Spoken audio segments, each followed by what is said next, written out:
Where did this movie come from?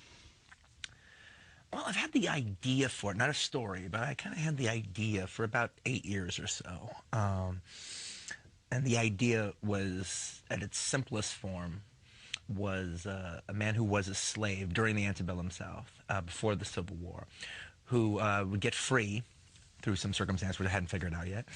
And then he would become a bounty hunter. And in particularly what he would be doing is, 'cause it happened all the time back then, is, people would, do a stagecoach robbery or something in Wyoming, get a price on their head, then they go to the South and hide out on plantations as overseers. Yeah. And, well, that's right picking, is that right, to do a story like that. And so that was just kind of the idea that was floating around. And I got the idea, I came up with the story, that was just the idea. I came up with the story, actually, towards the end of my press tour for Inglourious Bastards. Kind of a combination of two things. One, I was working on a book about Sergio Corbucci. Right. And it was a subtextual film criticism book. And a subtextual film criticism book. Yeah, exactly. Those are the only kind I write. And the thing about it was, most of the Western directors that are really terrific, whether it be Peckinpah or Anthony Mann or whoever, they all have, the good ones all have their own version of the West that they make their characters roam.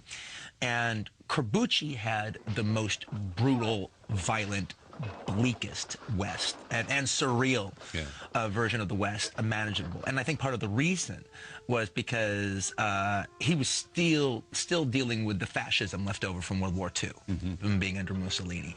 And his bad guys really kind of rule the day in his movies. None of his other archetypes can fill their role except in contrast to the bad guys.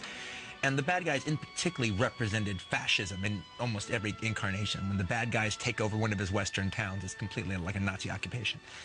And so I'm writing that, and also just even the characters, the pitiless nature of everything is just, it's just a rough no man's land world. Life is cheap and death is expensive. And so I'm writing this piece, and the thing that's nice about subtextual film criticism, it doesn't really matter what the director was thinking. It's about you making your case. He doesn't have to be thinking that on the day. It's about me seeing the movies and making my case on print, and either I do or I don't. Either I convince you or I don't convince you.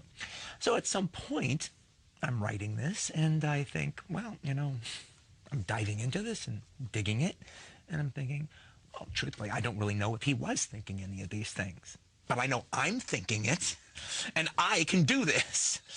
So, in almost every way, my film writing led me to my next film. And then using that fascist-led, bleak, barren, brutal, violent, surreal West as a jumping-off point, well, what is the true American equivalent of that? And that would be being a slave in the antebellum South.